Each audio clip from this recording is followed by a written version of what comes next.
বিদ্যাই বিনম্ৰতা দিয়ে, বিনম্ৰতাৰ পৰাই যোগ্যতা আহে, যোগ্যতাই ধন আনে, ধনৰ পৰাই ধৰ্ম হয় আৰু ধৰ্মৰ পৰাই হেনো সুখ হয়। নমস্কাৰ।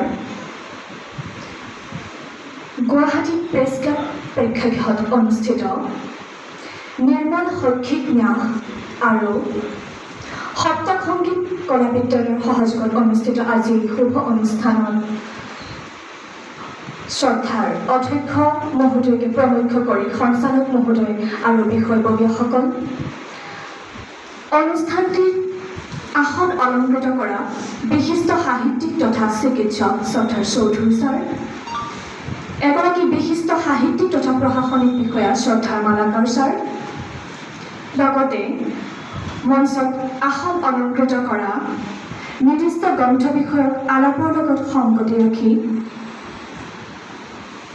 আসন অলংকৃত কৰা শ্ৰদ্ধাৰ আলোচক বাইদেউকে প্ৰমুখ্য কৰি মঞ্চত উপবিষ্ট গণ্যমান্য ব্যক্তিসকলক মই পোনপ্ৰথমে নমস্কাৰ জনাইছোঁ।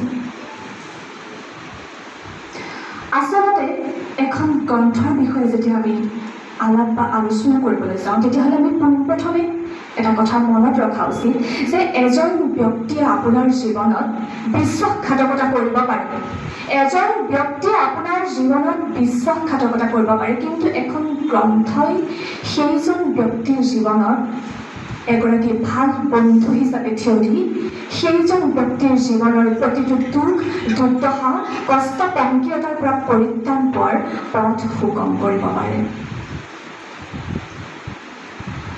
এগৰাকী বিশিষ্ট সাহিত্যিক গল্পকাৰ লেখক ডক্টৰ লক্ষ্মীনন্দন বৰা, যি নেকি অসমীয়া সাহিত্য সমাজৰ এক বিশাল বটবৃক্ষ। সেইগৰাকী সাহিত্যিক, যিগৰাকী সাহিত্যিকে ৰামধেনু যুগৰ একবিংশ শতিকা পৰ্যন্ত ধৰি অসমীয়া সাহিত্যৰ জগতত এক সৃষ্টিশীলতাৰ উন্মেষ ঘটাই আহিছে। সেইগৰাকী বিশিষ্ট পাতাল ভৈৰৱীৰ স্ৰষ্টা ডক্টৰ লক্ষ্মীনন্দন বৰাদেৱে উক্ত গ্ৰন্থখনিৰ বাবে 1988 চনত সাহিত্য একাডেমী বঁটা লাভ কৰিবলৈ সক্ষম হৈছিল। এতিয়া আমি যদি পাতাল ভৈৰৱী গ্ৰন্থখনৰ আভ্যন্তৰীণ বিষয়বস্তুলৈ আমি সোমাই যাওঁ তেতিয়াহ'লে উক্ত গ্ৰন্থখনি বৰাদেৱে লিখোঁতেই কৈছে যে তেখেতৰ পূৰ্বৰ সৃষ্টিতকৈ হেনো এই গ্ৰন্থখনি কিছু সুকীয়া। যিখন গ্ৰন্থ তেখেতে সুদূৰ ডিব্ৰুগড়ৰ পৰা ডিগবৈলৈকে আৰু উত্তৰে লখিমপুৰ জিলালৈকে বিস্তৃত বিভিন্ন জাতি, জনজাতি, অনা অসমীয়া লোকসকলৰ ব্যৱসায় বাণিজ্য আৰু অপৰাধ প্ৰবণ পাতাল জীৱনক সাঙুৰি লিখিত ৰূপ দিছে। পাতাল ভৈৰৱী গ্ৰন্থখনৰ মূল চৰিত্ৰ বুলি ক'বলৈ গ'লে মুকুন্দ, যিজন মুকুন্দ প্ৰজাৰ পৰা ৰজা হোৱাৰ কাহিনী উক্ত গ্ৰন্থখনিত সন্নিৱিষ্ট হৈ আছে।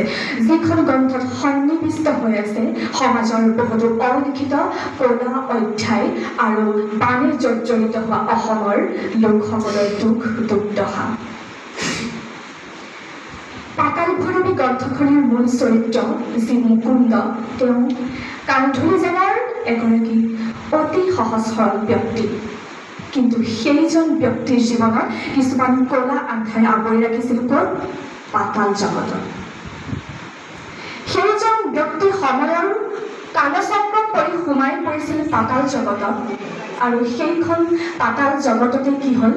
মুকুন্দই নিজ শক্তি, বিবেক আৰু বুদ্ধিৰে সম্ৰাট হ'বলৈ সক্ষম হৈছিল।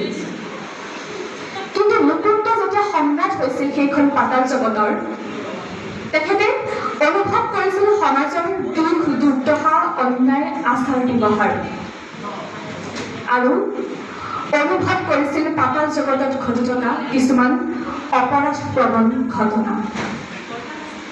সেইগৰাকী মুকুন্দই লাহে লাহে অনুশোচনা কৰিব ধৰিলে। জীৱনত সুখী হ'বলৈ কৰা প্ৰত্যেকটো চেষ্টা বা প্ৰত্যেকটো প্ৰয়াস তেওঁ বিফল হ'বলৈ ধৰিছিল, আৰু সেই সময়তে তেখেতক এই কুসাগৰৰ পৰা উদ্ধাৰ কৰিবলৈ আগবাঢ়ি আহিছিল তেখেতৰ কৰ্কট ৰোগাক্ৰান্ত পত্নী জহুৱা আৰু স্বামীজী। ইয়াৰ পাছতে কি হ'ল যে মুকুন্দই ভাবিলে তেখেতৰ জীৱনত যি কলা অধ্যায় ঘটি গ'ল, সেই কলা মেঘে আৱৰা কলা মেঘা অপৰাজী আবেষ্টনী, সেই আবেষ্টনীৰ পৰা পৰিত্ৰাণ পাবলৈ মই সমাজ সেৱা কৰিবলৈ আগবাঢ়ি যোৱাটো উচিত হ'ব নেকি? গতিকে তেখেতে সমাজ সেৱা কৰিবলৈ আগবাঢ়ি আহিল আৰু এটা সমাজ সেৱাৰ যোগেদি সুখী হোৱাৰ মানসেৰে এটা নতুন জীৱনৰ পাতনি মেলাৰ কথা অনুভৱ কৰিছিল। কিন্তু কি হ'ল, সেই একেই কথা মুকুন্দই সমাজ সেৱাৰ যোগেদিও কিন্তু সেই অতীতত ঘটি অহা কলা বা দুখ দুৰ্দশাৰে ভৰি থকা সেই আবেষ্টনীৰ পৰা কিন্তু মুক্ত হ'ব নোৱাৰিলে। ইয়াৰ পাছতে তেওঁ ভাবিলে যে ৰাজনৈতিক প্ৰেক্ষাপটত যদি মই সোমাই যাওঁ তেতিয়াহ'লে এই দুখ দুৰ্দশাৰ পৰা কিজানি মই ওলাব পাৰোঁৱেই। ইয়াৰ পাছতেই তেখেতে ৰাজনৈতিক প্ৰেক্ষাপটত অন্তৰ্নিহিত হ'ব বিচাৰিলে। কিন্তু গান্ধীজীয়ে এনেই কোৱা নাছিল যে ৰাজনীতি হেনো এটা সাপৰ মেৰপাকৰ দৰে।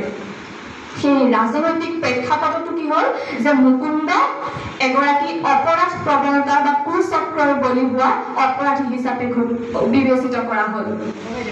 ইয়াৰ পাছতে মুকুন্দই এগৰাকী